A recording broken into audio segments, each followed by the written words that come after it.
weaker sections. देखो कैसे कैसे सोसाइटी डिवाइडेड है. तो society is very much divided. और ये डिवीजन कैसे होता है, बहुत सारा डिफरेंट पैरामीटर्स है विच वी डिस्कस्ड. सो ये जो डिवीजन है सोसाइटी में, यू विल फाइंड ये सारे जो लोग हैं हमारे सोसाइटी में, हम लोगों ने कैसे उनको ग्रुप टुगेदर कर लिया है. How the society is fragmented. Society बटा हुआ है बहुत सारे टुकड़ों में, राइट. जैसे मान लीजिए आपने एक बार डिस्कशन किया, maybe class wise. Society divided into classes, maybe society divided into caste, maybe religion. फिर वहाँ देखिएगा ethnic groups, community. So there is marked of a fragmentation. Society is divided into so many of different groups. और यही concept है stratification का. Stratification means this only. Stratification means कि आप जो attend कर रहे हैं सोसाइटी के बेटर कॉजेस को, you have to take a good care of all the different group of people. तभी आप की अच्छी गवर्नेंस है. अच्छा हर एक के बारे में सोचना होगा ना आपको, बिकॉज जहाँ लोग रहेंगे वो डिवाइडेड रहेंगे ही, कि कोई ना कोई कारण से अपने को डिवाइड करेंगे. अच्छा, किसी न किसी कारण से वो अपने को डिवाइड करेंगे ही. You can not help them. Remember the other class when we discussed कि जहाँ forces of production नहीं थे वहाँ भी class was divided, society was divided. जहाँ कुछ लोग आप जमा नहीं कर सकते थे कुछ भी, तो we will divide the society on one basis or the other, चाहे वो कास्ट को लेकर हो, रिलीजन को लेकर हो, एथनिक ग्रुप को लेकर हो, कुछ भी. तो अगर ये डिवीजन का लेवल है, क्या होने वाला है, we will end up कि कुछ लोग जो हैं they will be the dominant one और कुछ लोग माइनॉरिटी में चले आएंगे. उसी पर बेस्ड है आज का discussion, minority and weaker sections. Minority, let us define who is a minor.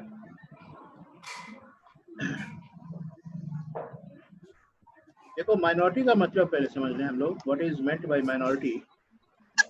इसका मेंशन किया हुआ है हमारे कॉन्स्टिट्यूशन में, आर्टिकल 30. आर्टिकल 30 में जिक्र है माइनॉरिटी किसको कहते हैं, और यहाँ पर बस दो ही जिक्र है. या आप रिलीजियस माइनॉरिटी हो सकते हैं या फिर लिंग्विस्टिक माइनॉरिटी हो सकते हैं. लैंग्वेज के बेसिस पर या फिर रिलीजन के बेसिस पर यह क्राइटेरिया डिसाइड होने वाला है. तो यह ध्यान में रखिएगा कि आपका क्या नंबर है. अच्छा, ये it is just a matter of number, कितने क्या परसेंटेज है. तो अगर रिलीजन नंबर कम हो तो वो माइनॉरिटी में आ जाएगा. लैंग्वेज बोलने वाले कम हैं तो माइनॉरिटी में चले आएंगे. ठीक है. अब यहाँ इंटरप्रिटेशन थोड़ा अलग है, क्योंकि it is not well defined in our constitution who exactly the minority is, और किस पैरामीटर. केवल एक कैटेगराइजेशन दिया हुआ है कि it could be either religion or it could be language. What is minority, how do we refer to minority, इसको focus करें. Minority means a group comprising less than half of the population. Mind the words. Half of the population से कम अगर जो भी group है, they will be accorded the status of minority. ठीक है. And differing in terms of various ways, maybe race, religion, tradition, culture, language, whatever. Half से कम अगर आपका proportion है population में, तो you belong to a minority group. याद रहे, मेजॉरिटी हाफ और मोर जब होगा मेजॉरिटी हो जाएगा, और हाफ से अगर आप कम है आपका प्रोपोर्शन में नंबर, अब किसी भी कैरेक्टरिस्टिक्स को लेकर, चाहे लैंग्वेज हो, रिलीजन हो, यहाँ ट्रेडिशन, कल्चर, व्हाटएवर, तो माइनॉरिटी कहा जाता है इन जनरल. अच्छा, एक बात और ध्यान में रखिएगा, there is a concept of national, there is a concept of national minority, before we discuss any further, ये जो 6 रिलीजन्स हैं इंडिया में, इनको कहा गया है नेशनल माइनॉरिटी। लेकिन ये बड़ा डिसेप्टिव है। माइनॉरिटी का जो स्टेटस होता है ना, वो स्टेट डिसाइड करता है। इस पर हम लोग आगे थोड़ी देर में बात करते हैं। लेकिन नेशनल माइनॉरिटी का मतलब है नेशनल लेवल पे क्या नंबर है। और यहाँ पर जिक्र है Muslims, Christians, Sikhs, Jains, Buddhist and Zoroastrians. Zoroastrians बोलते हैं पारसीज को। पारसी जो है, पारसी क्लास जो यहाँ पे है, दे आर कॉल्ड ज़ोरास्ट्रियन। ये 6 जो रिलीजन है, इसको माइनॉरिटी का स्टेटस दिया हुआ है। याद रखिएगा, these 6 are referred to as national minority।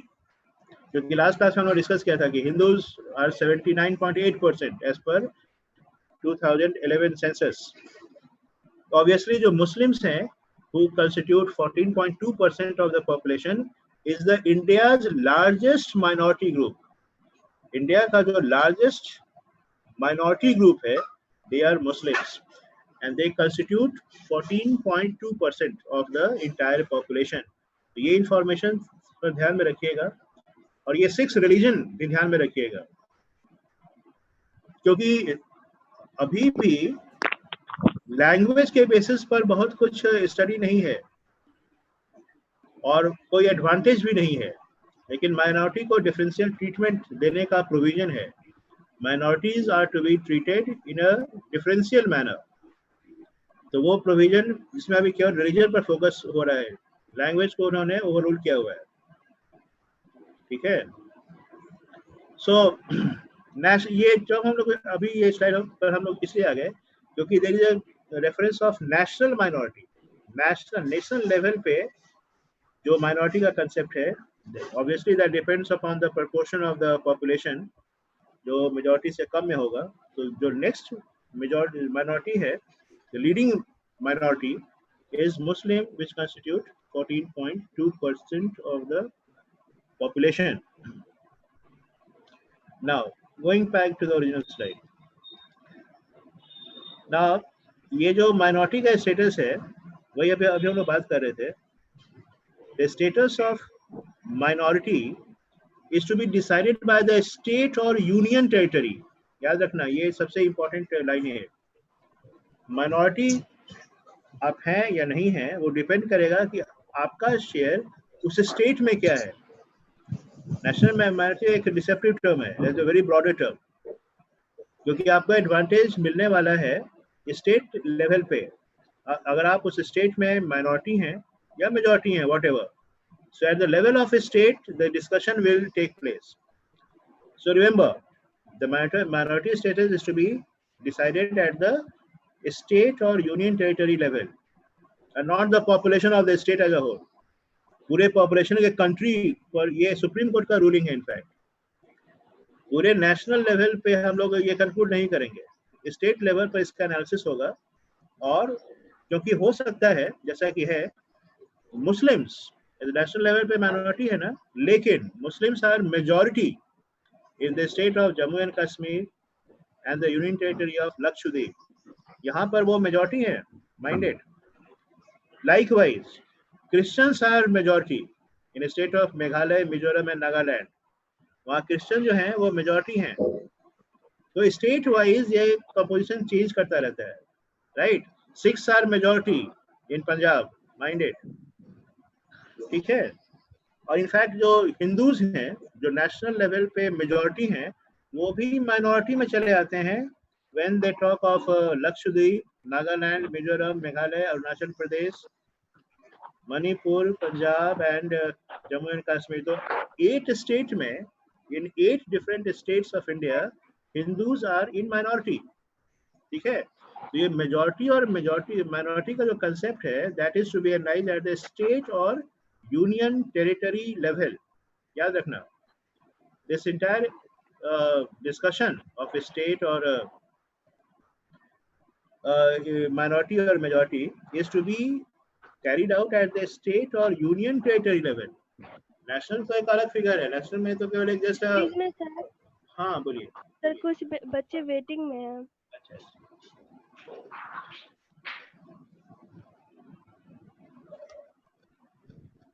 ठीक है। सो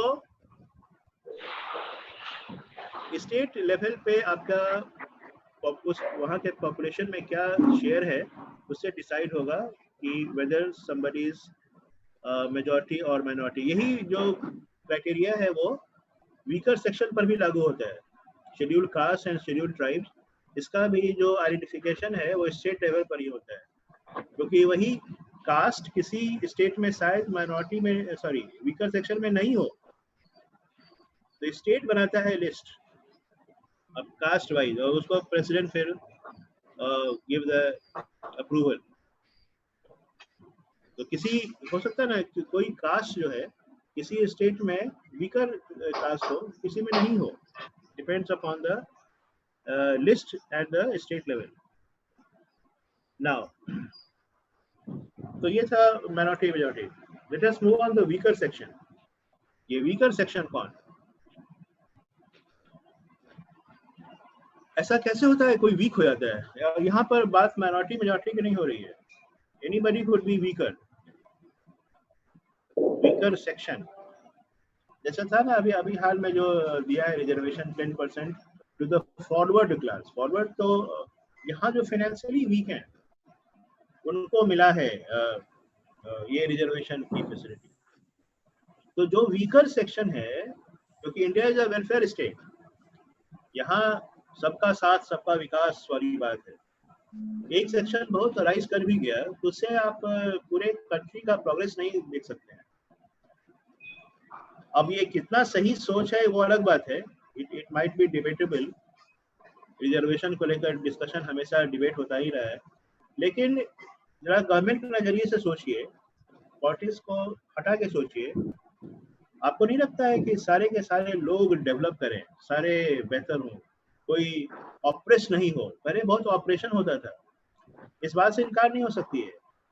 अर्लियर जो डोमिनेंट क्लास था, जो डोमिनेंट कास्ट था इंडिया में, they used to oppress the lower caste। इसीलिए देखा अलग अलग 4 कास्ट में बांटा हुआ है।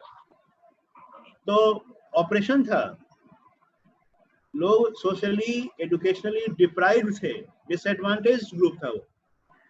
इनको स्ट्रीमलाइन करना था, इनको लाना था एकदम नेशनल स्ट्रीम में। मानिए सोचिए कहाँ से कहाँ हम लोग पहुंच रहे हैं। पहले पब्लिक यूटिलिटीज को आप यूज नहीं कर सकते थे because you belong to a particular caste. Now ये सब अब नहीं चलेगा। ये जो डिस्क्रिमिनेशन था that has been prohibited. We have not written of the caste system. हम लोगों ने अपने कॉन्स्टिट्यूशन से कास्ट सिस्टम को अलग नहीं कर दिया है, लेकिन कास्ट सिस्टम के नाम पे जो डिस्क्रिमिनेशन था that has been abolished. Caste के बेसिस पर अब डिस्क्रिमिनेशन नहीं होगा। तो फिर आप कह सकते हैं डिस्क्रिमिनेशन तो हो ही रहा है, रिजर्वेशन दे रहे हैं, किसी को नहीं दे रहे हैं, ये तो डिस्क्रिमिनेशन ही है और बेसिस इज कास्ट ओनली। लेकिन वहां पर क्या सोच है कि वहां हम लोग डिस्क्रिमिनेशन नहीं कर रहे हैं, जो वीकर सेक्शन है उसका अपलिफ्टमेंट करने की बात सोच रहे हैं। तो in a way it might be discrimination, लेकिन idea is India is a welfare state, सबको आगे बढ़ने का इक्वल मौका देना चाहिए। ये लोग जो सप्रेस्ड हैं, बहुत सालों से दबाए गए लोग हैं, इनको उठने का मौका देना होगा। They should come up and join the streamline. अभी हाल में जो आया था सुप्रीम कोर्ट का रूलिंग, ये जो रिजर्वेशन है it is not your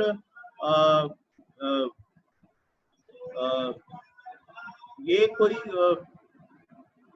it is not your basic right, mind it, यही वर्ड यूज किया था। Reservation is not your basic right, it is a privilege that you are going to get because आपको मुझे streamline में लाना है, national flow में शामिल करना है। So you cannot argue कि this is my basic right, this is a fundamental right, I have the right for reservation. No. It is being simply provided to you just to support you, that you come develop yourself and become at par, आप उसी level में चले आए। यहाँ आपको कोई पहले reservation का मतलब था only 10 years. When Dr. Ambedkar introduced the concept of reservation, it was only meant for 10 years. बाद में इन्होंने अमेंडमेंट कर करके अभी तक पहुंचा दिया है। एंड आइडिया वाज कि अभी तक हम लोग ये इसी प्ली पर कि अभी तक वो स्ट्रीम लाइन में नहीं आया, और फिर उसमें क्रीमी लेयर और क्या क्या, आप तो बहुत पॉलिटिक्स भी शुरू हो गया। लेकिन सवाल बस यही है कि आपको उठाना होगा सबको जो डाउन ट्रॉडन है। पहले ये जो था schedule caste, schedule tribe, untouchables, Dalit, इनका बहुत खराब हालत था। अब ना है कोई डिस्क्रिमिनेशन नहीं है, they could do whatever they like to, किसी भी एजुकेशन में इंस्टीट्यूट को ज्वाइन कर सकते हैं, किसी भी पोजीशन पे पहुंच सकते हैं, नो डिस्क्रिमिनेशन। अब वो फीलिंग भी नहीं है, पीपल का भी माइंडसेट बदल गया है, they accept them with open heart. लेकिन एक समय था जबकि बहुत बुरा हाल था, उसी कॉन्टेक्स्ट में यह रिजर्वेशन का कंसेप्ट आया था कि अगर इनको छोड़ दें तो ये बेमौत मारे जाएंगे।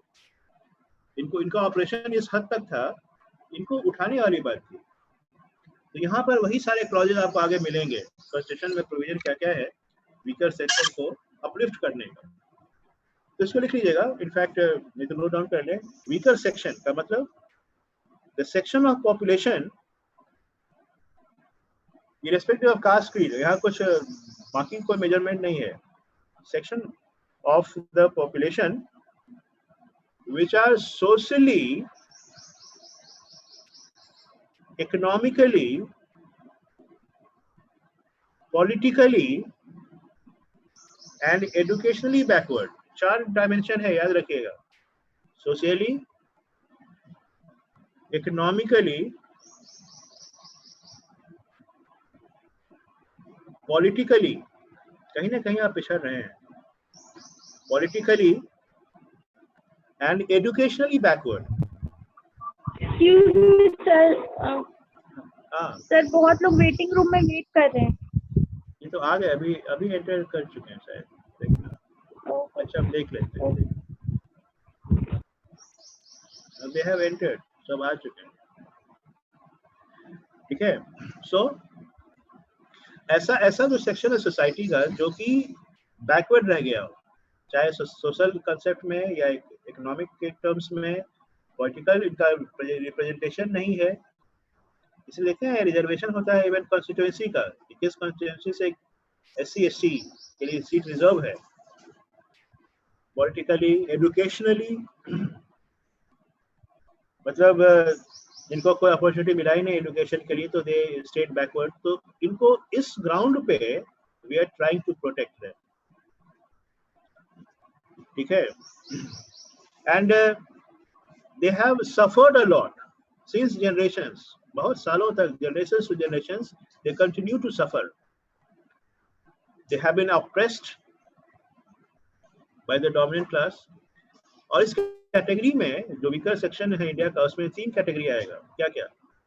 Schedule caste, schedule tribe and OBC, जिसको बोलते हैं socially educationally backward caste, other backward caste. तो ये 3 जो हैं जिनको रिजर्वेशन का बेनिफिट मिलेगा, बिकॉज रिजर्वेशन के थ्रू हमें इनको ऊपर, या मे बी पॉलिटिकल सिस्टम में, मे बी द इलेक्शंस में जो कंस्टिट्यूएंसी होगी सीट रिजर्व करने की बात है। तो we are going to help them to improve their position. हालांकि गवर्नमेंट में कितना जॉब है ये आपसे छुपा हुआ नहीं है, it is just vote bank. अब तो ये केवल वोट बैंक है, लोग भी समझने लगे हैं। लेकिन फिर भी एक एफर्ट तो लगाया जा रहा है कि ये अपने पोजीशन को अपलिफ्ट कर पाए and they improve their position. So weaker section, right. अब यहाँ लेट अस फिगर आउट कि क्या क्या कॉन्स्टिट्यूशनल प्रोविजन है, what are the different provisions in the constitution for the weaker section। इसको एक एक करके आप नोट डाउन कर लीजिएगा। उसके बाद लिखना आर्टिकल 46। आर्टिकल 46 में जिक्र है कि, इसको लिख लीजिएगा, this is a very important line, the state shall promote the state shall promote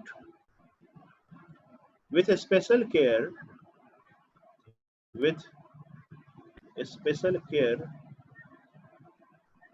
the educational and economic interests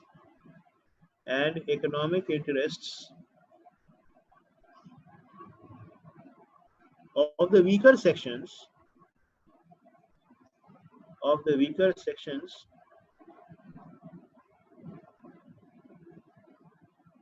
society,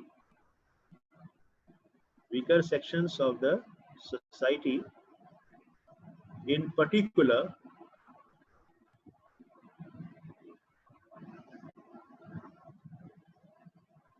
that is the scheduled caste, SC, and scheduled tribe, ST, and shall protect them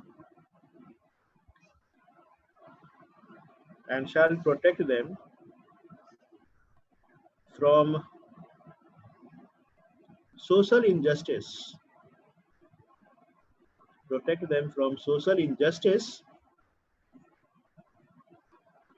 and all forms of exploitation.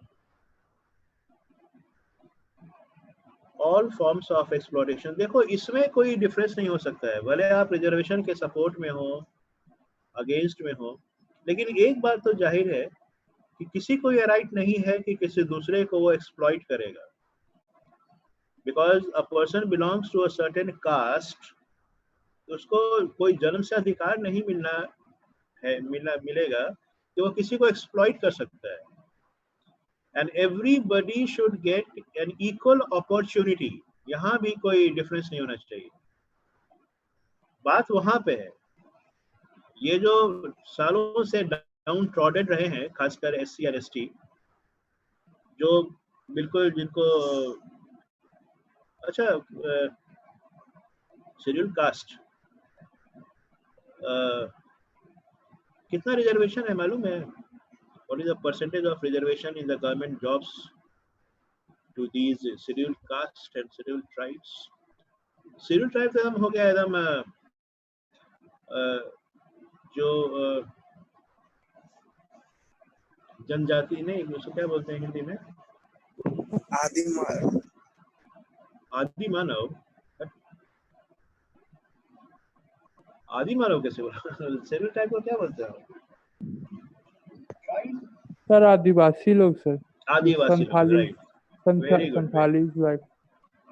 Perfect. Santhali, Gonds, India में बहुत सारा tribe है जो कि बिल्कुल society से cut off है, उनका अलग ही कल्चर है और बहुत ही अंडर डेवलप्ड है ये लोग. वही खेती कर वो भी बहुत सेक्लूडेड है, सबसे कट ऑफ भी है. आदिवासी, तुमने बिल्कुल सही वर्ड यूज किया उसके लिए. Adivasi is appropriate word for scheduled tribe. और शेड्यूल्ड कास्ट जो है वो थे वही आउटकास्ट, उसमें था ना बहुत सारा 4 कास्ट, ब्राह्मण, क्षत्रिय, वैश्य एंड शूद्र. उसके नीचे जो थे दे वर द शेड्यूल्ड कास्ट्स. अब ये इतने ऑप्रेस्ड थे कि इनको संभालना गवर्नमेंट की जिम्मेदारी थी, मौलिक जिम्मेदारी, नैतिक. इनको संवारना होगा, इनको इनका रेज करना होगा इनका level. And you might be aware 15% जो रिजर्वेशन में है सीट इनके लिए है एंड 7.5% है शेड्यूल्ड ट्राइब के लिए. तो गवर्नमेंट जॉब्स में इनके लिए अरेंजमेंट किया गया है. और एजुकेशन सिस्टम में भी जहाँ देखिएगा, जहाँ वो मिस आउट कर रहे हैं, एजुकेशन, पॉलिटिक्स, तो देखिएगा कि इवन जो इलेक्शन कॉन्स्टिट्यूएंसीज हैं वहाँ भी रिजर्वेशन आपको मिलेगा. तो the idea was to bring them at par with the rest of the mainstream. जो मेन स्ट्रीम सोसाइटी है उसके उसी लेवल में इनको लाना था, खींचकर ऊपर लाना था।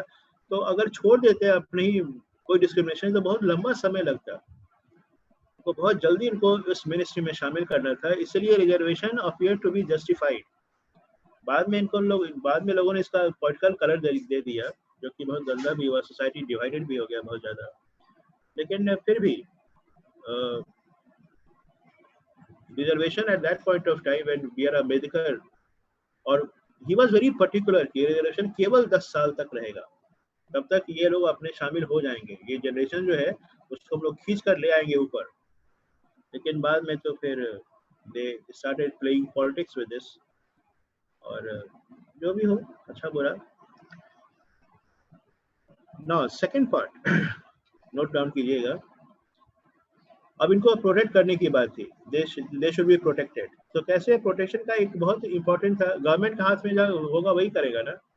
अभी लोग बातें कर रहे हैं कि प्राइवेट जो कंपनीज हैं, जो कॉरपोरेट है, वहां भी रिजर्वेशन हो, जिसके अगेंस्ट रतन टाटा ने अपनी आवाज उठाई थी कि गवर्नमेंट अपने जॉब में रिजर्वेशन की बात करे। जो प्राइवेट कंसर्न है, जो कॉरपोरेट है, जहां हम लोग इनकी काबिलियत पे शक नहीं करते हैं, नेवर एवर। आदमी में पोटेंशियल इमेंस होता है, किसमें क्या काबिलियत है यू नेवर नो, लेकिन फाइट इट आउट। एक होता है respect, you earn it, and something is given to you, दोनों में अंतर है। अभी हाल में आपने देखा होगा कोई वीडियो क्लिपिंग में, when people decided they will not take the advantage of reservation, क्योंकि उन्हें लगता था कि इससे उनकी सोशल डिग्निटी पर असर पड़ता है। अलग अलग सोच है। तो देखिएगा, people are now crave for self respect. मुझे आपकी कोई भीख नहीं चाहिए, I will, because I have the potential and I will do that. तो लोगों की सोच में बदलाव आने लगा है definitely, and that is a good sign. और पहले था ना, जॉब प्रोफेशन के नाम पर होता था सोसाइटी का बंटवारा। अब किसी भी कोई भी कास्ट का आदमी आपको कोई भी जॉब करता हुआ मिल जाएगा। अपर कास्ट का भी लोग आपको गार्ड बनता हुआ मिल जाएगा, और लोअर कास्ट के भी आपको सीईओ मिल जाएंगे।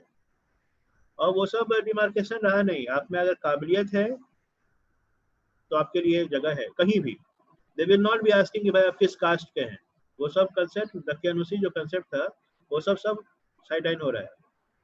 तो डेवलप करें potential, develop the calibre, world will ask for you. कहाँ है वो आदमी? वहां आपसे कोई नाम, पता, जात, गांव, ये अल्लबल सब कोई नहीं पूछने वाला। If you have the merit, people will fall in line for you. वो काबिलियत डेवलप करें, क्योंकि ये क्रचेज, ये सब बैसाखी के दम पर कितने दिन तक, किसी के सपोर्ट पर कब तक? और वो है वीकर सेक्शन के लिए ना। तो how long you pretend to be. अब आपको हमने बैसाखी दे दिया तो आप चलिएगा ही नहीं, तो वो चलेगा नहीं। मुझे अंत में परफॉर्मेंस चाहिए। परफॉर्मेंस का कोई सब्स्टिट्यूट नहीं है, प्रोडक्टिविटी बढ़ानी होगी, that is what is required. तो इस कॉन्टेक्स्ट में देखिएगा, आप इसको नोट भी कर लीजिएगा, reservation in educational institution, reservation in educational institution has been provided. Admission में भी रिजर्वेशन होता है, mind it. In article 15.4, 15 section 4, while reservation in posts and services has been provided in article 16 section 4। ये सब केवल जो सेक्शन सब याद कर लीजिएगा, क्योंकि कॉन्स्टिट्यूशनल प्रोविजन जहां लिखा हुआ है वहां आपको कोट करना पड़ेगा किस सेक्शन में उनको क्या एडवांटेज दिया जा रहा है।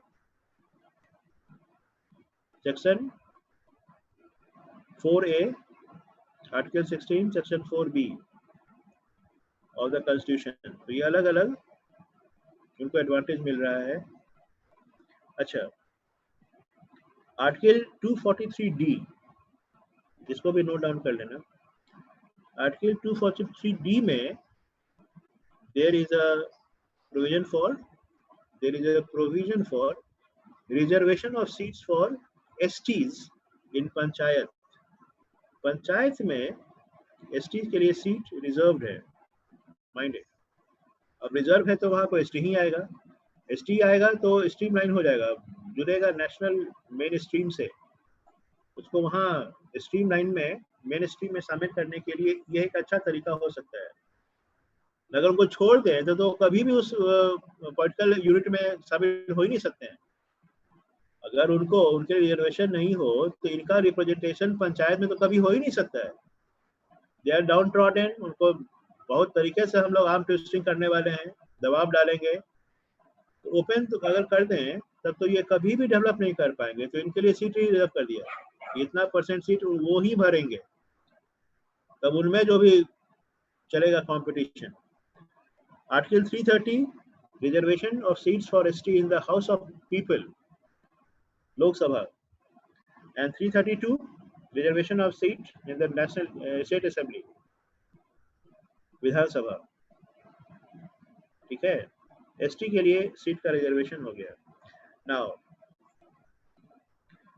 The representation of Anglo Indian, अच्छा एंग्लो इंडियन भी कुछ है यहाँ जो रहेगा यहीं पे, एंग्लो इंडियन कम्युनिटी, इनके लिए भी there is a provision for reservation in Lok Sabha and विधानसभा।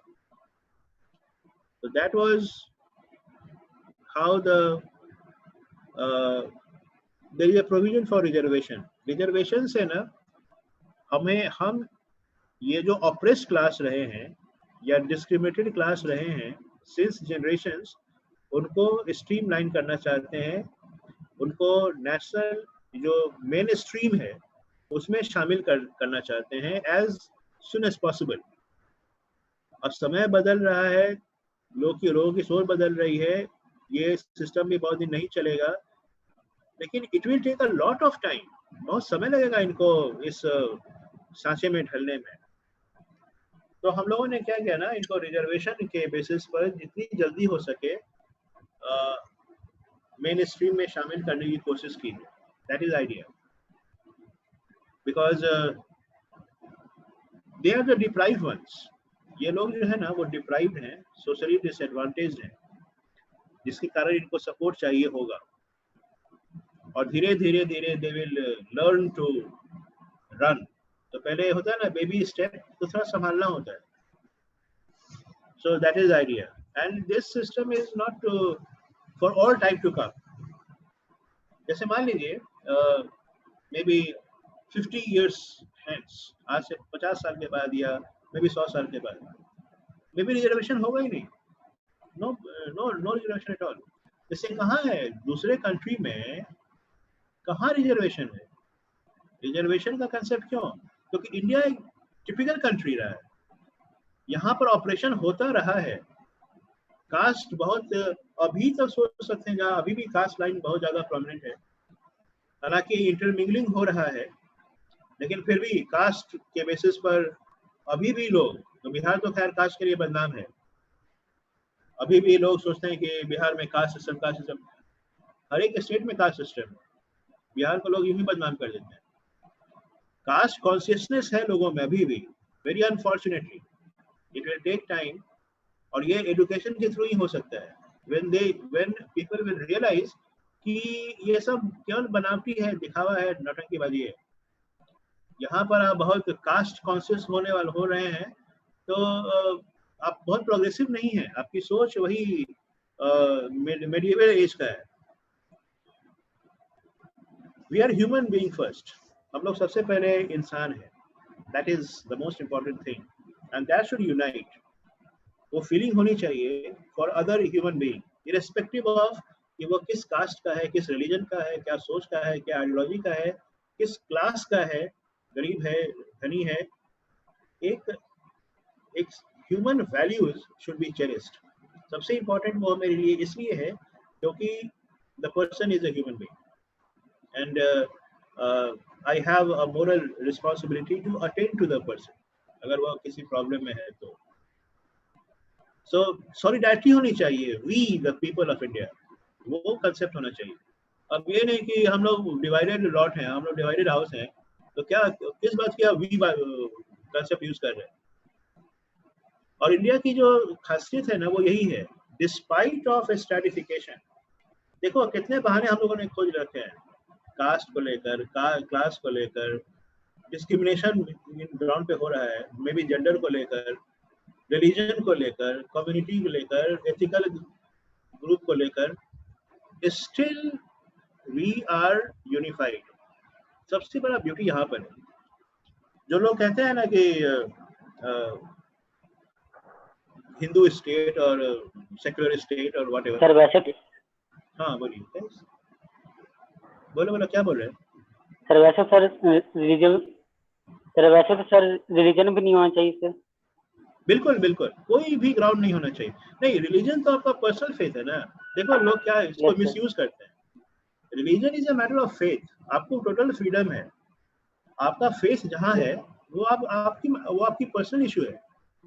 इसको जब हम लोग ले आते हैं ना पब्लिक लेवल पे, मास लेवल पे, तो प्रॉब्लम है। और जब आपको मिसयूज करने लगते हैं, when political parties start misusing the religion, politics and religion are deadly combination. Yes sir. तो पॉलिटिक्स से रिलीजन को अलग रहना चाहिए था, लेकिन आप, it is easier said than done. Religion is a matter of your faith. आपका क्या फेथ है, आपका चॉइस है। इस पर कोई आपको दबाव नहीं डाल सकता है कि नहीं ये रिलीजन नहीं वो religion. No no, it is your choice. आप जो सोचें वो आपकी पर्सनल इशू है। How do you connect with the almighty, आपका चॉइस है। हम आप पर कोई दबाव नहीं डालेंगे, ठीक है। लेकिन रिलीजन को जब आप यूज करते हैं डिस्क्रिमिनेशन के लिए, कि ये सीट उनके लिए, वो सीट इनके लिए, ये बेनिफिट उनके लिए, ये पैकेज उनके लिए, होता है ना। बहुत सारा पॉलिटिकल पार्टी इसके लिए बदनाम है, किसी खास रिलीजन को प्रमोट कर रहे हैं, सब्सिडी दे रहे हैं, व्हाटएवर। इनफैक्ट रिलीजन के नाम पे स्टेट शुड बी न्यूट्रल। किसी को कुछ नहीं, रिलीजन के नाम पे कोई एडवांटेज नहीं या कोई प्रेफरेंशियल ट्रीटमेंट भी नहीं। रिलीजन आपका अपना सोच है, आपके अपना जीने का तरीका है, यू डिसाइड। उसके बारे में हम लोग हस्तक्षेप नहीं करेंगे। Getting it? अब बहुत सारा ऐसे मामले में जहां रिग्रेसिवनेस हो, जहां लोग को लगता है कि now they are being subjected to subjugation, तो they move to the court, और इसको लोग रिलीजन का जामा पहना देते हैं। नहीं नहीं,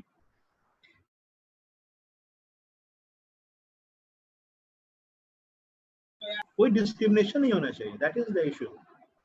we should not discriminate even on the basis of कोई भी पैरामीटर, इंक्लूडिंग रिलीजन।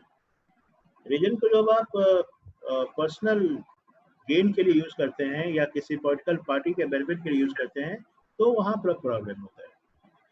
और by and large people will come to know कि उनको यूज किया जा रहा है, केवल एडवांटेज के लिए लोग आपको यूज कर रहे हैं। ये बात समझने की है, और पीपल विल रियलाइज, आज नहीं तो कल ये बात समझ में आएगी ही। सो कोई इंटरफेरेंस नहीं, कोई डिस्क्रिमिनेशन नहीं रिलीजन के नाम पे। तो सबसे पहले we are human beings and we should respect each other. सबसे इम्पोर्टेंट वहाँ पर हमारा क्लॉज है। और any discrimination should not be.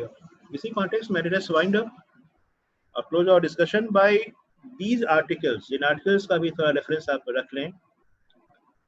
Article 340 just have a, केवल जो की points है वो आप लिख लीजिएगा। क्या क्या एडवांटेज है जो डिप्राइव्ड क्लास हैं, सोशली डिसएडवांटेज ग्रुप्स हैं। आर्टिकल 340 में जिक्र है अपॉइंटमेंट ऑफ अ कमीशन,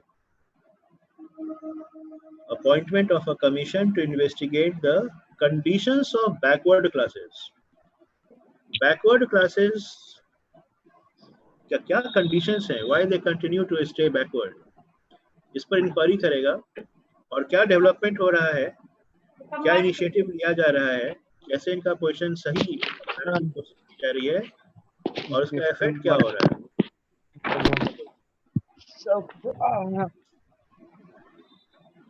ठीक है, तो दे हैव एंटर्ड, आ गए ये लोग। क्या हुआ, क्या बोलो। क्या है क्या है क्या है, देखो अभी देखो 340 याद रखिएगा, there is a provision for a commission for backward classes. Article 15 याद रखिएगा, ये सब रेलिवेंट आर्टिकल्स हैं। आर्टिकल 15 का मतलब है प्रोहिबिशन ऑफ डिस्क्रिमिनेशन, कोई डिस्क्रिमिनेशन नहीं होगा, कोई डिफरेंस नहीं। इनफैक्ट इसमें तो मेंशन किया हुआ है, रिलीजन के नाम पे, रेस के नाम पे, कास्ट, सेक्स या प्लेस ऑफ बर्थ, इन ग्राउंड्स पे no discrimination is allowed, it is prohibited. State कोई भी डिफरेंस नहीं करेगी इन ग्राउंड्स पे। आर्टिकल 16 जो है equality of opportunity, equality of opportunity in matters of public employment, सबको इक्वल अपॉर्चुनिटी रहेगा, कोई प्रेफरेंशियल ट्रीटमेंट नहीं। आप किसी कास्ट के हैं तो आपके लिए कुछ ज़्यादा, लेकिन यहाँ पे वो जो रिजर्वेशन की बात है वो उसी ग्राउंड पर हम लोग उसको डिफेंड करते हैं कि जो वीकर सेक्शन है उसको मेन स्ट्रीम में लाने की कोशिश हो रही है। हम लोग किसी को प्रमोट नहीं कर रहे हैं। जैसे मान लो कि जो अपर क्लास है उनको ज़्यादा इम्पोर्टेंस दे रहे हो, ऐसा कुछ नहीं है। जो छूट गए हैं उनको ट्रेन में चढ़ाने की बात हो रही है और कुछ नहीं। इस ग्राउंड पे आप क्वेश्चन कर सकते हैं, कैसे भाई इक्वालिटी ऑफ अपॉर्चुनिटी कहाँ है? इक्वालिटी ऑफ अपॉर्चुनिटी तो नहीं है, क्योंकि जो लोग लोअर क्लास के हैं, जो एससी है, एसटी हैं, ओबीसी हैं, उनको तो ज़्यादा एडवांटेज मिल ही रहा है। आप बिल्कुल कह सकते हैं। तो being a person from a forward caste, we are not being treated, we are being discriminated। अब हम लोग डिस्क्रिमिनेट हो रहे हैं, आप कह सकते हैं। लेकिन वहाँ पर थोड़ा नज़रिया बदलना होगा। आइडिया बस ये है कि जो लोग बहुत पीछे छूट गए हैं उनको इस रेस में शामिल करना है, सो दैट उसके बाद इन डेज टू कम ये जब एक बार वो मेन स्ट्रीम में चले आएंगे तो the purpose will be served, और फिर ये रिजर्वेशन को डिस्पेंस इसको फिर हटा दिया जाएगा, जैसा कि बाबा भीमराव अम्बेडकर साहब ने कहा भी था। तो दैट इज आइडिया। हम लोग किसी को यहाँ प्रमोट नहीं कर रहे हैं, जो छूटे हुए उनको संभालने की कोशिश कर रहे हैं। आर्टिकल 15(4), आर्टिकल 15 सेक्शन 4, इसमें लिख लीजिएगा, nothing shall prevent the state from making any provision for the advancement of any socially and economically backward classes or for SC and ST। और यही जो क्लॉज था ना, इसी से रिजर्वेशन का कंसेप्ट आ गया, क्योंकि स्टेट कुछ भी डिसीजन ले सकता है जो socially and economically backward classes हैं उनके एडवांसमेंट के लिए। इसी ग्राउंड पर रिजर्वेशन आ गया। This clause started the era of reservations in India। जो सोशली बैकवर्ड, जो हम लोग बात कर भी रहे थे, जो socially and economically backward class है उनके एडवांसमेंट के लिए there is a provision for reservation. मतलब the state government can take any actions, any provisions could be made for their upliftment. तो यहीं पर बात आ गई रिजर्वेशन की। Article 15 section 5, the state to make a special provision for backward classes or SC/ST। कहाँ, किस कॉन्टेक्स्ट में? Admission in private educational institutions, aided or unaided। educational institutions में जो एडमिशन होगा वहाँ पर the quota system will have to be followed। ठीक है, one has to follow the quota system। 16, Article 16 Section 4 allows the state to reserve vacancies in public service। Public service में यानी government jobs में there should be a provision for quota for the backward classes of state। जिनका public service में representation नहीं हुआ है ठीक से, उनको उस स्ट्रीम में लाने के लिए इनका रिजर्वेशन होगा। Quota will be set for their jobs in the government services. Yeah, याद रखें Article 16(4) and the last one Article 16 Section 4A. This allows the state to implement reservation in the matter of its promotion for SC and ST. अच्छा, job में तो हो ही गया, promotion में भी reservation. Getting it? बस इसी प्लैंक पर की स्पीड अप करना था. हालांकि ये थोड़ा डिबेटेबल है, क्वेश्चनेबल भी हो सकता है कि आप प्रमोशन में कैसे रिजर्वेशन दे सकते हैं. हालांकि इस पर भी सुप्रीम कोर्ट का एक अच्छा खासा रूलिंग आया है regarding the promotion in jobs.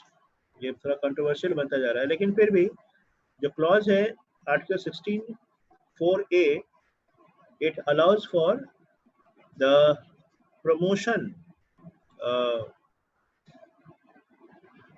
In the matter of promotion for SC and ST. ठीक है, तो खैर इन सब बातों को मतलब the idea is to protect and promote the weaker sections of the society so that they join the mainstream as soon as possible.